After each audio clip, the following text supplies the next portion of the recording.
प्यारे बच्चों, आज की ज्योमेट्री की क्लास में आप सबका बहुत बहुत स्वागत। नेक्स्ट डे हमने कोण के बारे में चर्चा की, कुछ मूलभूत कोणों पर भी चर्चा की और समझने की कोशिश की। उसके बाद टाइप्स ऑफ एंगल्स अर्थात उनके प्रकार के बारे में भी चर्चा हुई हल्की सी, और इसके बाद हमने कोणों के युग्मों पर अध्ययन किया।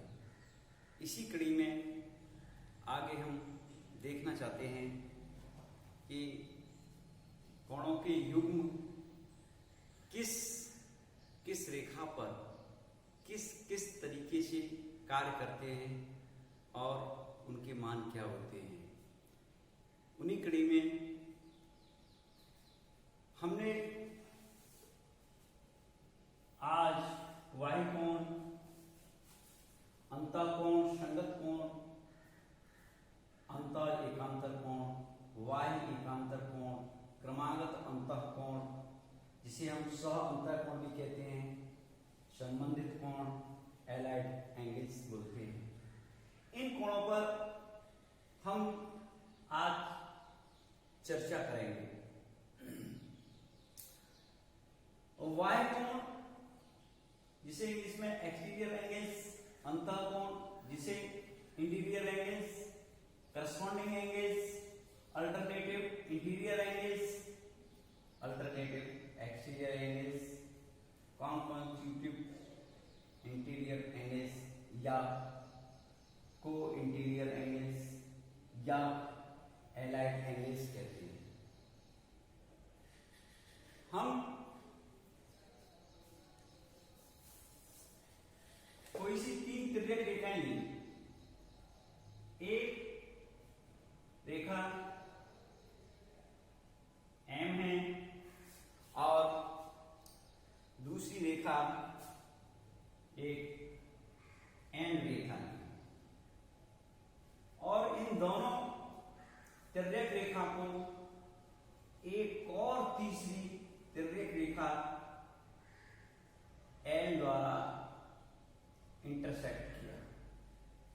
हमारे पास तल में तीन तिर्यक रेखाएं पृथक पृथक हैं और इन रेखाओं से जो एंगल बनेंगे उन पर चर्चा करेंगे। देखिए, जो रेखा M है और L है, इन दोनों रेखाओं पर हम सूक्ष्मता से देखें तो ये इंटरसेक्ट लाइन है। कैसी है? एक दूसरे को इस बिंदु पर काट रही है और इस बिंदु का नाम हमने P दे दिया। तो P is the intersect point of line M and L, अर्थात L और M का यह कटान बिंदु है, प्रच्छेदी बिंदु है। इसी प्रकार रेखा L और रेखा M का इंटरसेक्ट पॉइंट Q है। जैसा कि हमने प्रीवियस क्लास में बताया था कि किसी कोण को व्यक्त करने का जो ज्योमेट्री का अर्थात ज्यामिति का जो तरीका होता है वो अपने आप में सही है, लेकिन कुछ स्थितियां, कुछ फिगर्स ऐसे हो जाती हैं कि उनको हम बार बार लिखेंगे तो कंफ्यूज हो जाएंगे। तो इसके लिए एक अंकीय पद्धति भी है जो कहीं लिखित नहीं है, लेकिन समझने की दृष्टि से हमें हाउ टू अंडरस्टूड, हम कैसे उस चीज को समझें, इसके लिए हम अंकीय पद्धति माने कोणों के अंक दे देते हैं। जैसे हमने शीर्षाभिमुख कोण की बात की थी, तो ये और ये कोण शीर्षाभिमुख है, ये और ये कोण शीर्षाभिमुख है। वही प्रक्रिया पॉइंट Q पर भी है।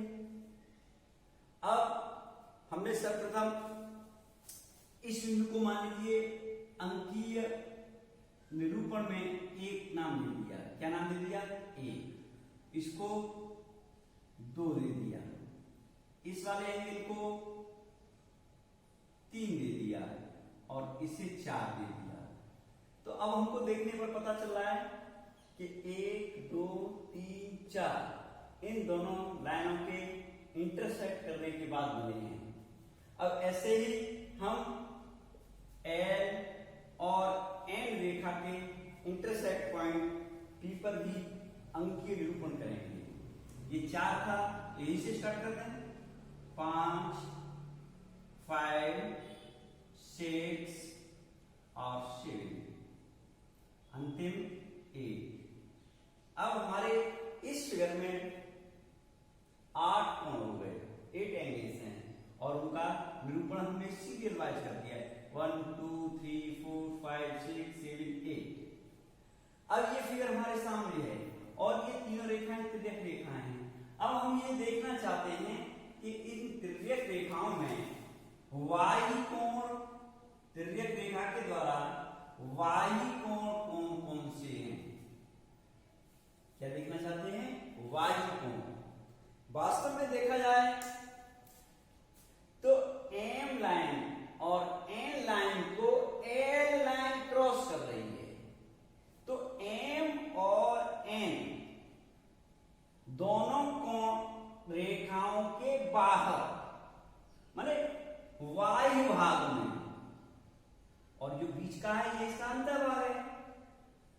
इन दोनों लाइनों से ऑक्युपाइड जो एरिया है वो ये वाला है और एक्सटीरियर जो एरिया है वो इधर का और इधर का है। तो वाई कोण का जो युग्म बनेगा वो कौन सा होगा?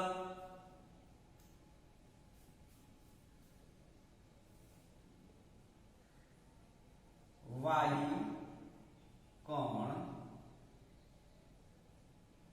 माने ये की युग्म है। तो एंगल फर्स्ट और कोण 2 तथा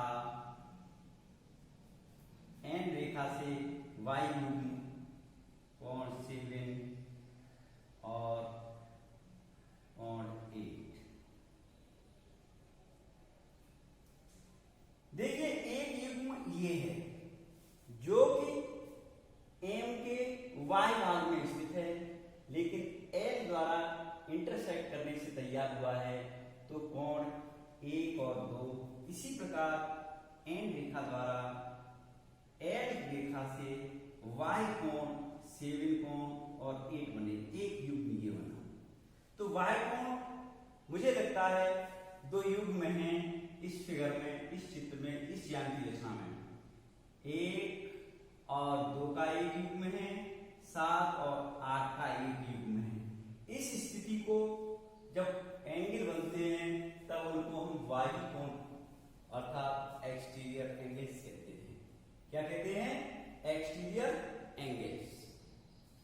अब हम चर्चा करने वाले हैं इसी फिगर में अंतः कोण।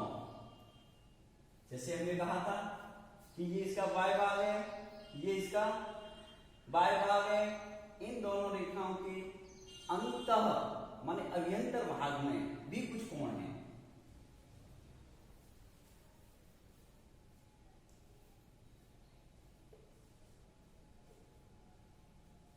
अंतः कोण, इंटीरियर एंगल। अब देखिए एल और एम के इंटरसेक्ट से एम और एन के अभ्यंतर में एक कोण 3 है, दूसरा कोण 4 है तथा तीसरा कोण 5 और चौथा कोण 6 है। तो यहां भी इंटीरियर के 2 युग्म बने। एक युग्म 3 और 4 वाला था, एक युग्म 5 और 6 वाला था। इस तरीके से हमने क्या देखा कि कोण 3 और 4 तथा कोण 5 और 6 ये 2 युग्म हुए तो ये कौन से युग्म होंगे? अंतः कोण के युग्म होंगे। किसके होंगे? अंतः कोण के युग्म। कौन कौन से? कोण ये एक युग्म, दूसरा युग्म कोण 5, कोण 6। तो मुझे लगता है यह चीज एकदम क्लियर हो गई होगी। अंतः का मतलब अभ्यंतर में, और बाह्य कोणों के अभिप्राय उन रेखाओं के बाह्य भाग में बने कोणों से है। अब हम चर्चा करेंगे संगत कोण। ये हमको जिसे करस्पॉन्डिंग एंगल्स कहते हैं। क्या कहते हैं इसे? करस्पॉन्डिंग एंगल्स, अर्थात ये सभी कोण संगत कोण हैं। अब संगत कोण भी एक युग्म होता है, तो संगत कोण किसके संगत है? तो देखो मजेदार बात, इसी पेयर पर हमने फिर से चर्चा करते हैं। देखो रेखा L है और रेखा M है, ठीक है। तो ये वाला जो एंगल बना, एंगल 5, ये बाह्य भाग में बना। अब चर्चा L और M को देखें, दोनों रेखाओं को। तो L के बाह्य भाग में, इसे थोड़ी देर के लिए नगण्य मान लो, तो इसमें भी N के बाहर कोण 5 बना।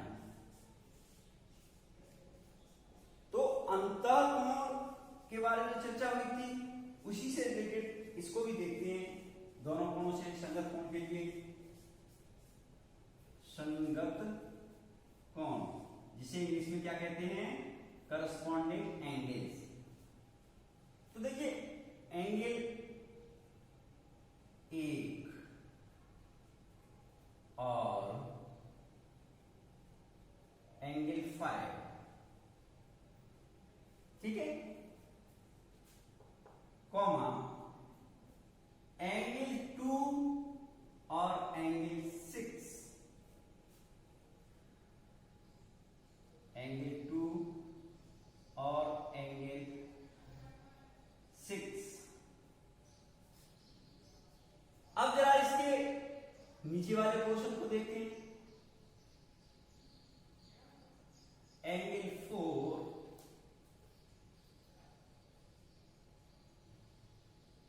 और एंगल 8, यानी ये वाला कोण और ये वाला। अब इसी चीज को इधर देखें, एंगल 3 और एंगल 7। ये सभी जो युग्म बने, इसका इसके साथ, इसका 8 के साथ, 2 का 6 के साथ, 3 का 8 के साथ जो युग्म बना, वो क्या बना? संगत कोणों का युग्म बना। एक युग्म ये है, दूसरा ये है, तीसरा ये है, चौथा ये है। तो इस फिगर में हमको संगत कोण के 4 युग्म प्राप्त हुए, वो इस प्रकार से। संगत कोण clear, corresponding angles are so clear. अब नेक्स्ट कोण की बात करते हैं। इस अगले कोण का युग्म का नाम है अंतः एकांतर कोण। देखो नाम से मालूम पड़ रहा है, अंतः माने इन दोनों के बीच के अभ्यंतर भाग में, एकांतर माने इन कोणों में भी एक को छोड़कर।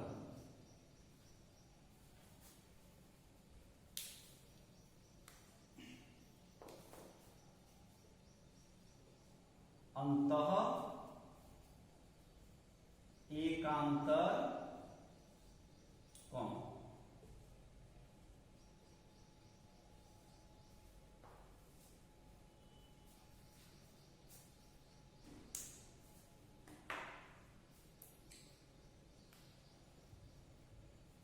कोण 3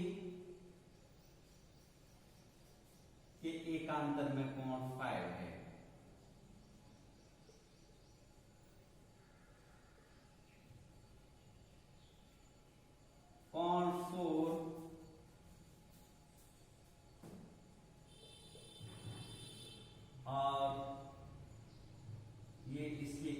एकांतर अंतर में कोण 6 है। अब कोण 3 कोण 5 के एकांतर में लेकिन अंत में अंतर है, माने अभ्यंतर भाग में है। ऐसे कोण 4 कोण 6 ये दोनों भी एकांतर अंतः कोण है। तो हमारे पास इस फिगर में, इस चित्र में दो युग्म तैयार हुए, एक युग्म 3 और 5 और दूसरा युग्म 4 और 6 के रूप में हुआ। इस प्रकार के कोण को हम अंतः एकांतर कोण माने अल्टरनेट इंटीरियर एंगल्स कहेंगे। अब इसके बाद देखो, आप लोगों को जैसे हम कोण के नाम की चर्चा करते हैं तो मस्तिष्क के अंदर उसकी पोजीशन क्लियर होती है और उस पोजीशन से ही हम समझ पाते हैं कि किस कोण की हम चर्चा कर रहे हैं, किस कोण पर हम अपने मन और मस्तिष्क को एकाग्र कर रहे हैं, कंसीडर कर रहे हैं। अब इसके बाद आते हैं वाह्य एकांतर कोण। तो इसको भी वाह्य एकांतर कोण को देखो, कितनी मजेदार बात है। वाह्य एकांतर कोण,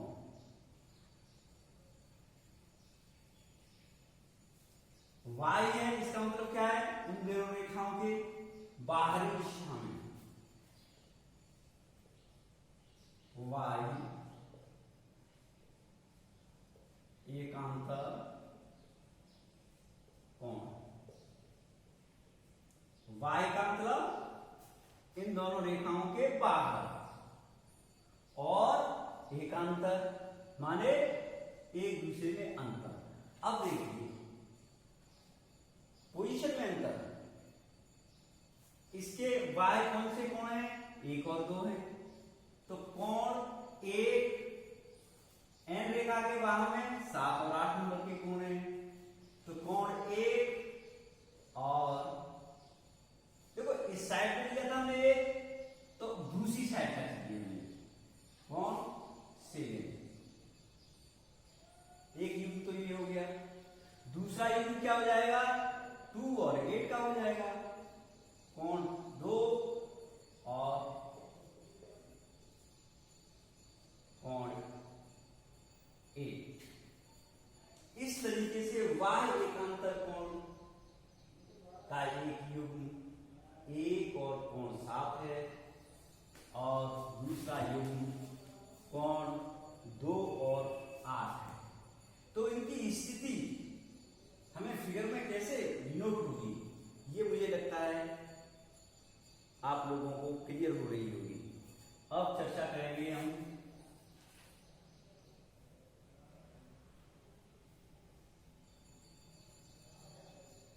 इसी फिगर में, इसी चित्र में क्रमागत अंतः कोण। अभी हमने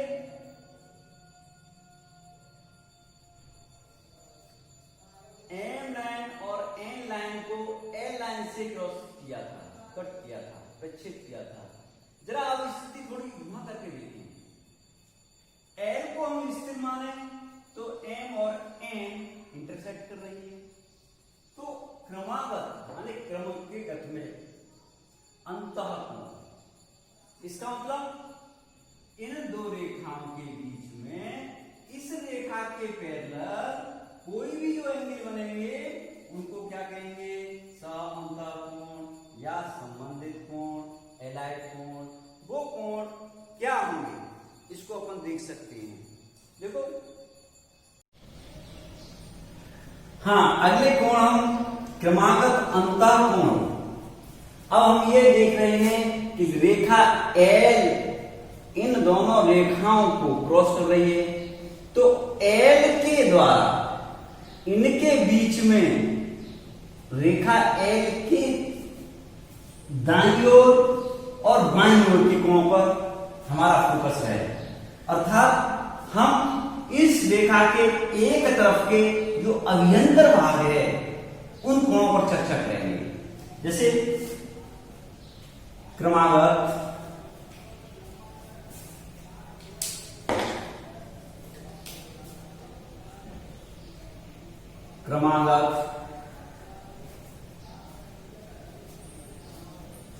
अंतः कोण। हमने क्या बताया, एल के दाईं ओर, एल के बाईं ओर, लेकिन एम और एन के अभियंतर वाले भाग के कोण, कोण 4 और कोण 5। इसी प्रकार दूसरी ओर कोण 3 और कोण 6। ये दो युग्म तैयार हुए, वो युग्म कौन से युग्म हुए, संबंधित कोण यानी एलाइड कोण, एलाइड एंगल्स, सह अंतः कोण, क्रमागत अंतः कोण। तो ये क्लियर हुआ, कोण इसके क्रमागत में, ये अंतः है, क्रम में है, ये एंगल इसके क्रम में है। इस ज्यामितीय आकृति पर जब हमने चर्चा की और इन कोणों की पोजीशन को बताया, तो मुझे लगा कि आप लोगों को अब ये कोणों की स्थिति, पोजीशन के बारे में ठीक ठीक जानकारी मिल गई होगी। अब इसी चीज को हम जरा समांतर रेखा के रूप में देखें तो मान लीजिए हमारे पास एक समांतर रेखा का युग्म है।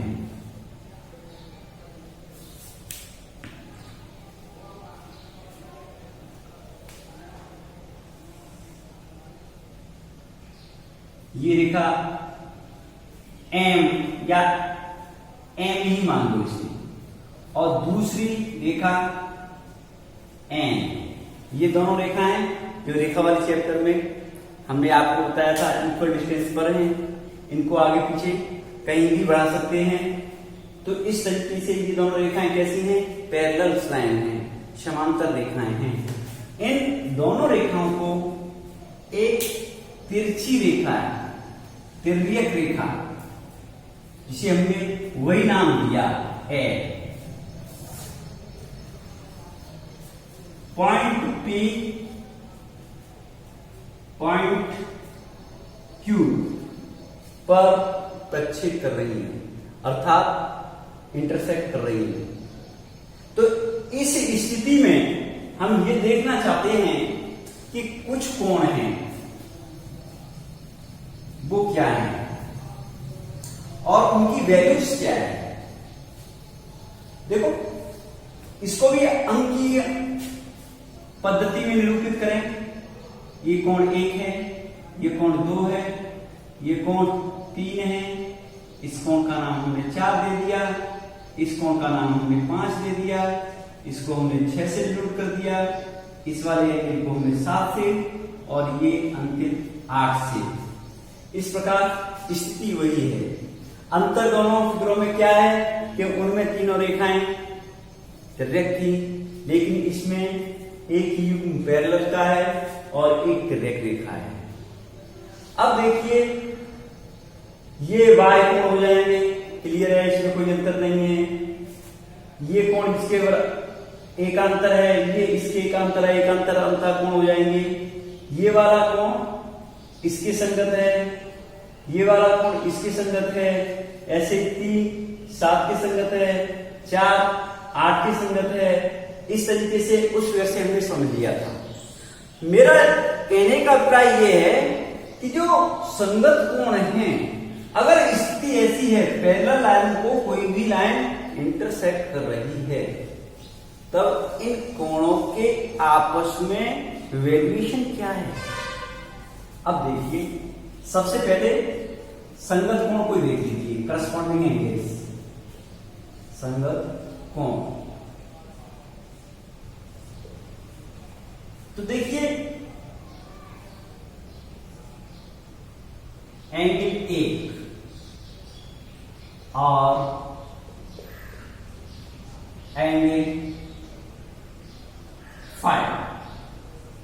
ये कैसे हैं? ये संगत हैं। संगत कोण इस फिगर में 1 और 5 एक ग्रुप बना। तो कंडीशन हमारी क्या है? M और N पैरेलल लाइंस हैं। M is parallel to N, ये कंडीशन है। इस कंडीशन में ये रेखा तिर्यक रेखा है। तो कोण 1 और 5 क्या है? संगत है। संगत हैं इसलिए इनकी वैल्यू भी बराबर होगी। कोण 1 और बराबर होगा कोण 5 के। इसी प्रकार संगत कोण 4 और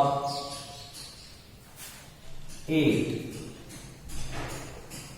इनकी भी वैल्यू बराबर होगी। तो हम कह सकते हैं कि समांतर रेखाओं को जब एक तिर्यक रेखा काटती है तो संगत कोण बराबर होते हैं, अर्थात उनकी वैल्यू इक्वल होती है। ये संगत कोण की बात रही। अब एकांतर अंतः कोण की बात करते हैं। फिगर क्या है हमारा? N is parallel to N and cross the line L. Then अंतः एकांतर कोण।